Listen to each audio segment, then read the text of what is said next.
Hey guys, welcome back to another episode of I Am Legion for Dying Light 1 and 2. My name is Jason, the creator of the mod, and I'm here with a quick update trying to summarize all the things that have been happening over the last 2 months. A lot of crazy stuff has been happening on this side. I know that you guys have been enjoying the latest updates along with the Nightmare version of the game officially releasing. I've been following a lot of the YouTube channels and watching some of the great content that a lot of creatives have been putting forward on the latest version of the game. I've been kind of ducking my head a little bit, working on some new crazy projects. If you guys have not been seeing a lot of my work on the Infinity Designer, I did release a full dev kit that allows you to essentially go and create any model inside the game. And then after that, I turned back to I Am Legion, and I've been working on something that some of you are aware if you've been part of my Discord. If you have not been part of my Discord channel, then I highly recommend please check the description below and join the Discord channel. That's where you'll get the latest and greatest information about what's been going on with the mod. For the actual subscribing to YouTube, I do try to get as much content on here as possible while also trying to keep a head down and focusing on some of the code. Some of you guys may know that I am working really hard as an indie game dev myself, and so I'm actually working really hard to further my knowledge and continue to create content for the players. And so hopefully I have more exciting things to share with that in the future for those of you who appreciate my work. And I'm hoping to be able to showcase some things coming up. But I've had some new crazy ideas with Dying Light and Dying Light 2. And so instead of immediately diving in and showing you what I've been creating, I wanted to just kind of take a step back just really quick and explain kind of the process that's been going into the updates here for the last couple of months. So some of you may have been aware, there was the whole EULA fiasco last year, where basically just some updates to how they were doing the mod tools officially and supporting mods for the Dying Light game here in the future. I wasn't thrilled about some of the language inside the EULA, but I did want to continue to support the players who enjoy I Am Legion and continue to want to see it progress. The official support from Techland did fall through. We are still in somewhat communications. I haven't heard back from Techland since November, and so big shout out to the team. Hope you guys are doing well, and I hope we can connect here in the future. I'm still waiting to hear kind of what the path forward there is on official support, and I've tried my best to keep in contact, but I know that they're very busy at Techland, and so while they're continuing to organize and get things correct on their side to be able to do any form of support to the PC mods and bring those to the console, I did want to try to go ahead and jump the curve here. For those of you who saw the interview with Timon, as he mentioned, there are a large number of technical complications that come with trying to support these mods. I completely understand that. I get where I can't even understand all the things that go on with their engine because I don't have access to their engine, but I do understand the complication. I do understand that good things take time. So to help with that, to continue to assist the community in creating something that would go on to be used by the console users and to be able to turn this thing that we call modding for games into something that's less of a headache. One of the biggest things with creating mods for this game is that there are pretty rapid update cycles from Techland. Thank you guys so much for all the awesome new content. It does break the mods pretty much every other time. And the biggest risk is now save games are getting woefully corrupted. I probably end up with more users with save game corruption than I would ever hope to have. And so I've turned away from manually writing anything inside the game at this point. I am trying to support the updates and actually fix things as we go. So don't get me wrong there. What I mean is for new content creation inside the game, I would have continued on at a stronger pace if I didn't see so many cases in the tech support channels where users were getting save game corruption. Now, I have reached out to Techland to try to ask, what can I do to make that better approach, like what can I do to eliminate that issue so that users do not have their save games corrupted. I've written save game tools so that users that use the mod can actually back up their saves. I've tried to add documentation, and throughout all of that, it's kind of a mixed bag on whether or not the latest update is going to corrupt someone's save or not. So in light of that, I wanted to turn back from writing in manual code and actually switch to creating tools for the community so that they can create some of the mods that I've been creating for such a long time. Now I'm going to switch the screen really quick.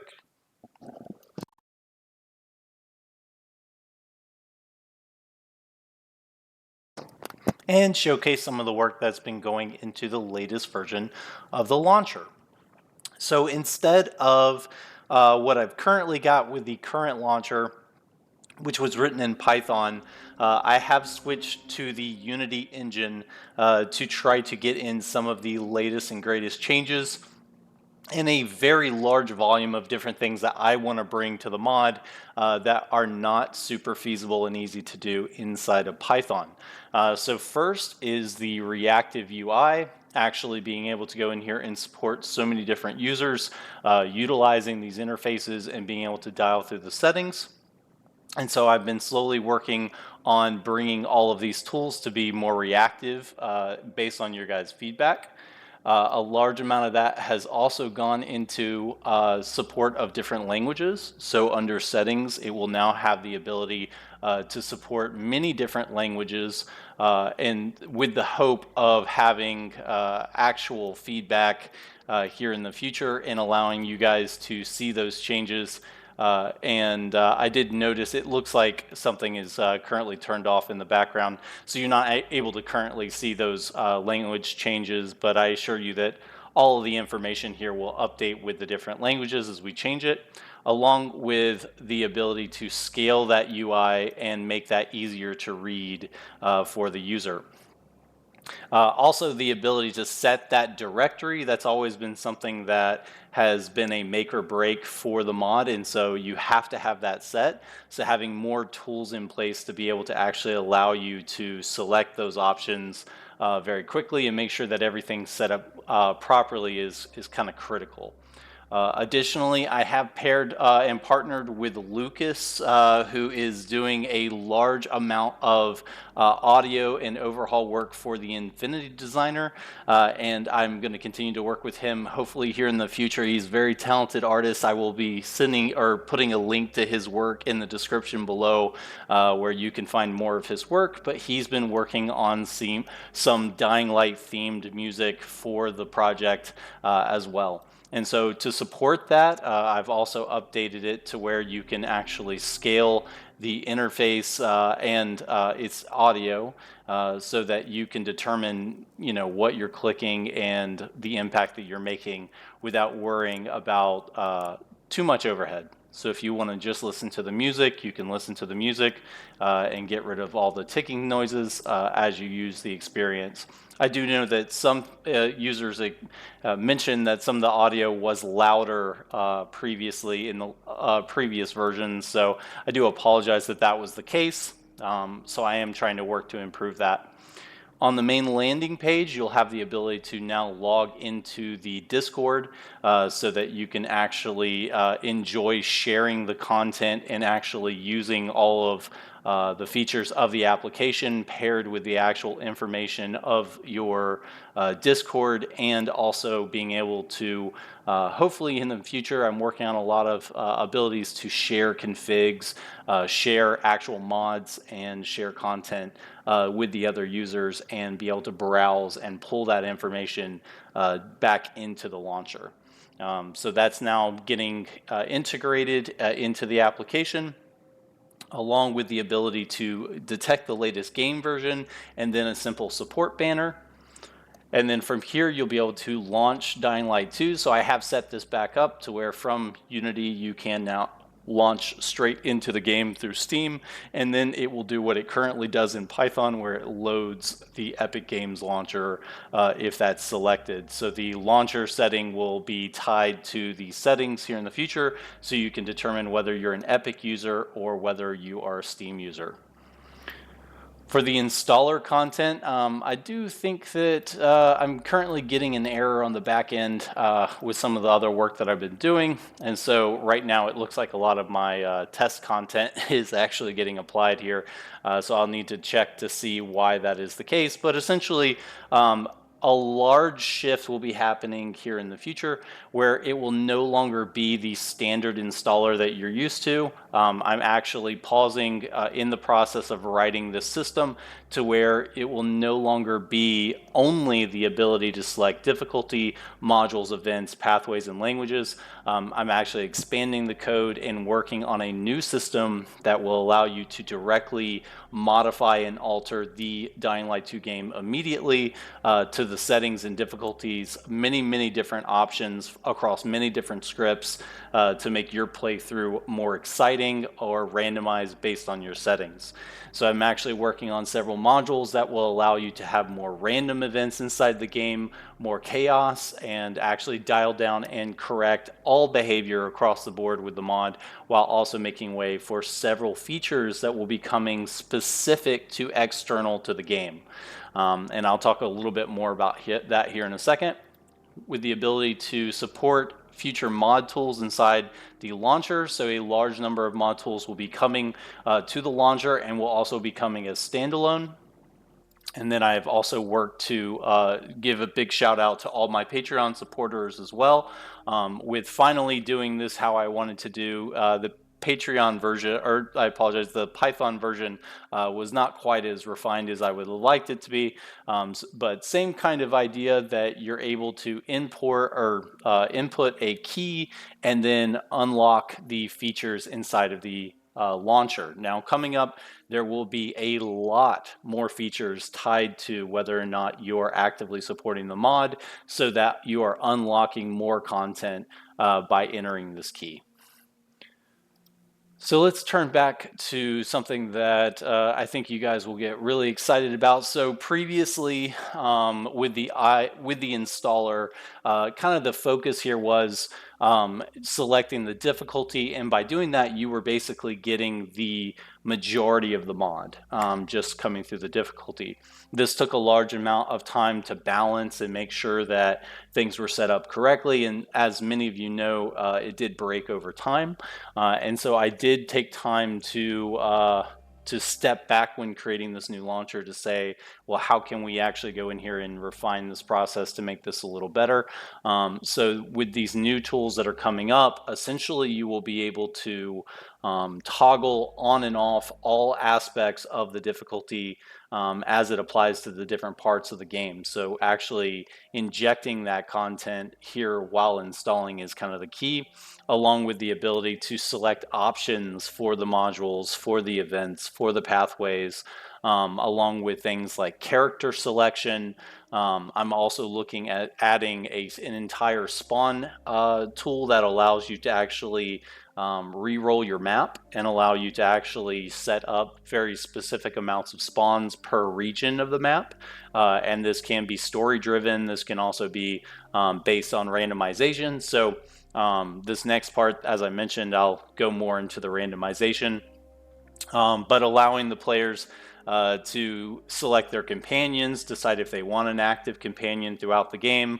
That code needs a lot of work, but also being able to modify inventories, modifying your stash, modifying some of your save data.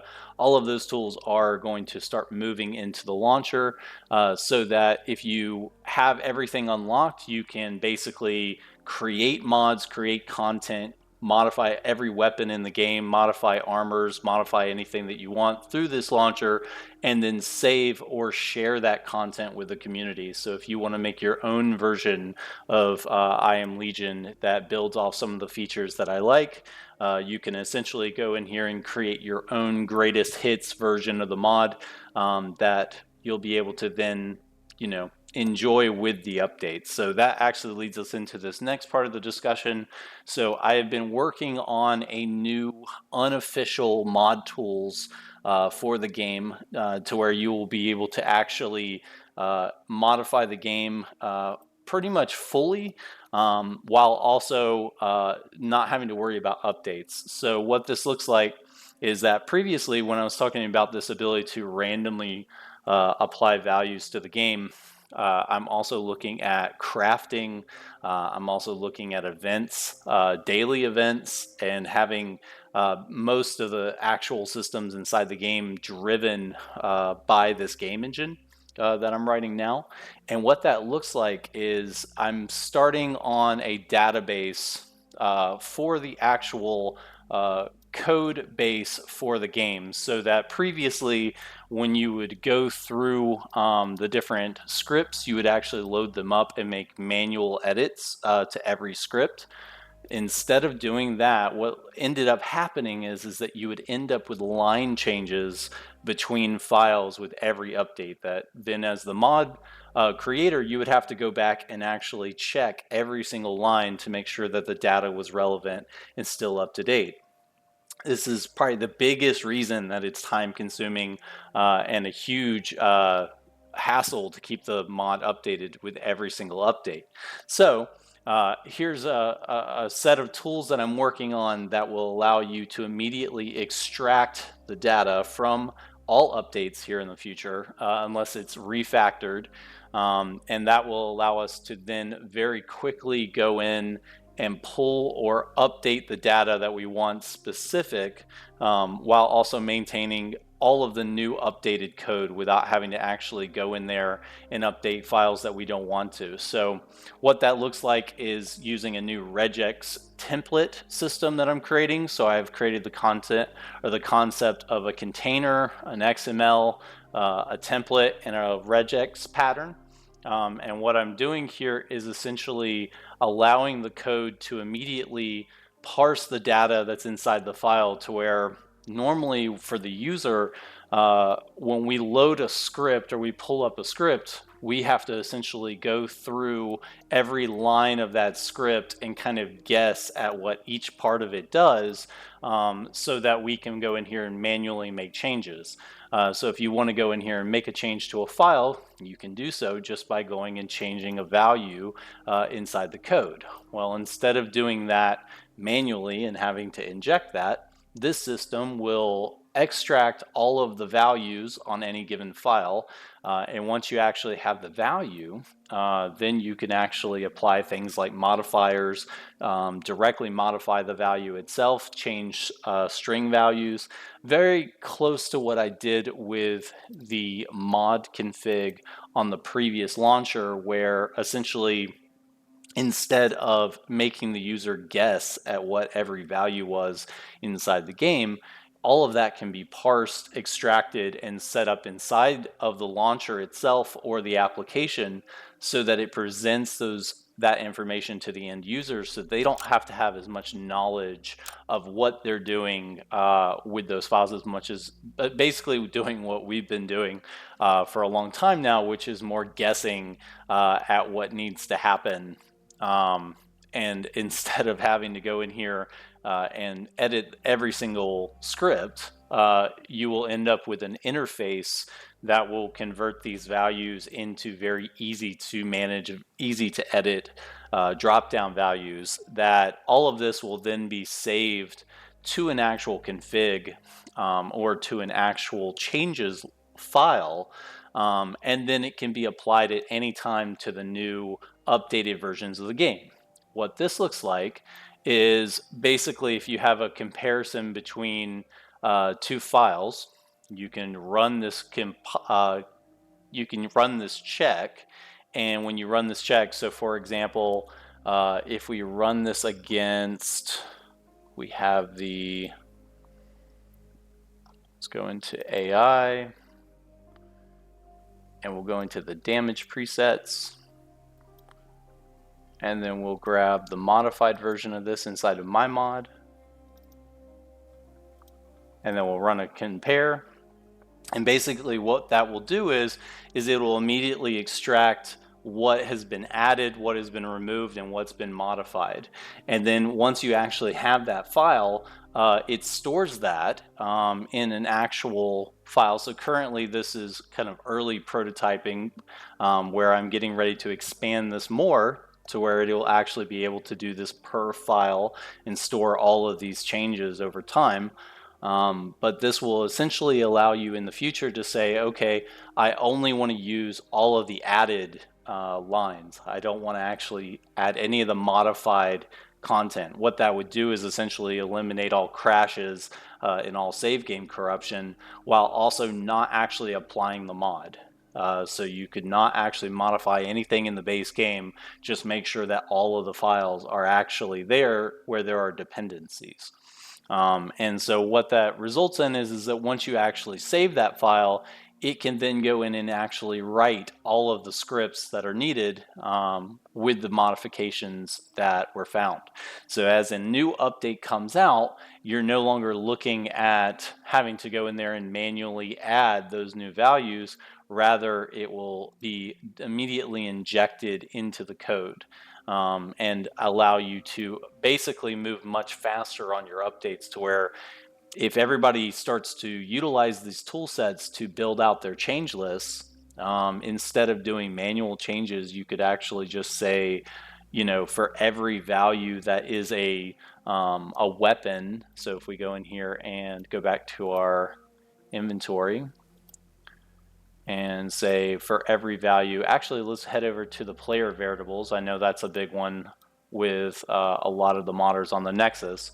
So what you could say is, for example, that you want to build out a change file that basically says, my mod is I want to enable throw ricochet always on. So my entire mod is just changing this one value. Well, if you release this mod currently on the Nexus, it would have to be updated with every single update for the base game. Pretty much every single time the player variables is updated through the Dying Light updates. So to keep this one modification, you would then have to update your mod every single time. Well, this is the solution for that, is where it would basically store a changes list and say, go set this one value to true, and that's your entire mod. So any update that comes out for the foreseeable future, as long as this value exists, it will set it to true. If this value disappears, then it'll let you know this value no longer exists. In those cases, your mod may no longer exist, but at least you're not having to go in there and manually update all of these files as a creative. And so that's the hope and the goal here. As you can see, I've basically started going through and converting each file into something that's readable. If it's readable by my code, then it can write it as well. This is in a constant state of flux, because I'll find one, edge case of one file that, it worked previously, but then I'll go make a change to the base code, and then I'll have to go re-update some of those files. But the idea here is that once this database is put together, it can then be amended by the community, so that here's an example of where this worked previously, no longer working due to updates. But the idea is that once this has been released, the idea is to support the idea of being able to actually have all of this data accessible by the community, so that as you guys are finding new things that are updated, this regex pattern could be updated by the community, and this could be pulled in by the actual application, so that the community can put out patches as well, so that it's not on a single member of the community to update this. That's the hope. We'll see how far we get with that. But I am also hoping, so the goal here is that if you have this concept of RNG, you could go in here and any value that you wanted to say from like a weapon, if you wanted to say all metal weapons, let's go in here and say, so we'll pull in the largest inventory file. So you could say, any weapon that is of this class, I want to multiply its durability if it is this weapon type. All of that could be done immediately, rather than having to do what I've been doing previously, which is adding the multiplier manually and then having to re-add that multiplier every single time the file is updated. Rather, this could actually go in there and at launch say, I'm going to go in here and modify this times 2, and then once you launch the game, it's times 2. If you want to host a game over multiplayer, you can make a multiplayer co-op pack and then send the daily or send the RNG values that have been rolled into your system over to the other players so that they can enjoy it as well. The goal is to make all of that optional so that you're not forced to do that, but it could add a fun element to the game. I mentioned earlier, I am also looking at the concept of crafting, the ability to add these values once they can be read. You can now actually write these values very quickly. And that's one of the reasons that I've pumped the brakes on doing this manually, even going in there and fixing every single weapon after a break. If I can get the code to the point where I can go in there and say, I want to make this weapon type with this name, with these stats, or randomly generate these stats every time I hit, generate the content that it would create, and then be able to rebalance with updates would actually be way better than anything that I can waste my time at this point doing manually. And so that's the goal, is continuing to drive forward these systems to where in the future you could actually have the concept of crafting, opening loot, using materials that are in your save game outside of the game, actually unlocking and using or creating new skins and then loading them in and immediately being able to see them in your appearances list. All of these things are very close. They just need a little bit more time and love to get this part of it over the counter, and then I'll be able to write a much more complex system when it comes to the interface. Again, the hope and goal of all of that is that whatever is written past this point is able to be sustained through all these various updates. And then the second part that I want to mention is mod merging. So if mod tools are created where it is just a changes list and they are tied to values that are inside the code, assuming everyone uses the same system to write those changes, it can then determine when a conflict arises so that you can determine use A or use B based on what your preferences are. So if you add, Bub's gun mode in the future, and it adds all of his changes, but then there's one conflicting value inside of player variables, you can then go in there and say, I want to actually use Bub's settings versus using Doc's settings, and then run it again if you don't actually like that change, and just say, actually, I'm going to use all of Bub's settings, or I'm going to use all of Doc's settings. But either way, the mod itself doesn't become critically unstable by merging these mods together. And that is something that has become a problem in the modding community, is that it's so easy to corrupt a save game by making a simple error and not realizing until another update, when people are getting crashes, that that error had long-term costs. So continuing to look at all these options, I wanted to share with you guys kind of what I've been working on, heads down. I hope you guys are excited about some of the upcoming updates.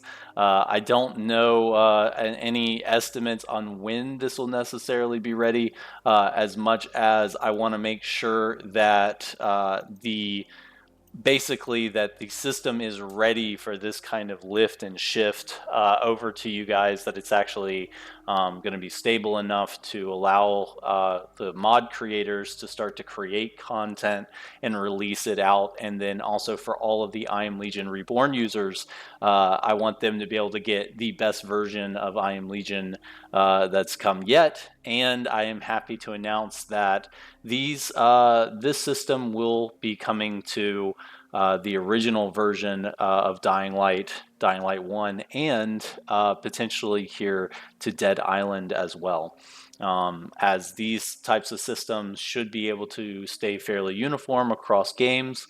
I'm excited to share that I was able to get a large amount of the engine code that's actually controlling the visuals also added to the list today. And so due to that, here in the near future, even the ability to copy values from one game to the other, or send data, from one to the other, could potentially be possible. There are machetes that could potentially carry over. There are designs that you've created for one game that could show up in the other game. The difference is that, you know, the machete model would have to change, the sound would have to change, but who's to say that we couldn't come up with a good way to create a community center for the games where people can create and share content that couldn't transfer between games. It's exciting stuff, and I hope you guys are excited to see the future of what this comes into. It's going to be a lot of work. If you are interested in helping support the project, please check out the links below for the Patreon, for the Ko-fi. If you are interested in supporting the project through work and you actually want to contribute towards this, please reach out to me. I am happy to take on more people on the project. The biggest thing is just making sure that the code is maintained and the actual stability is kept up overall.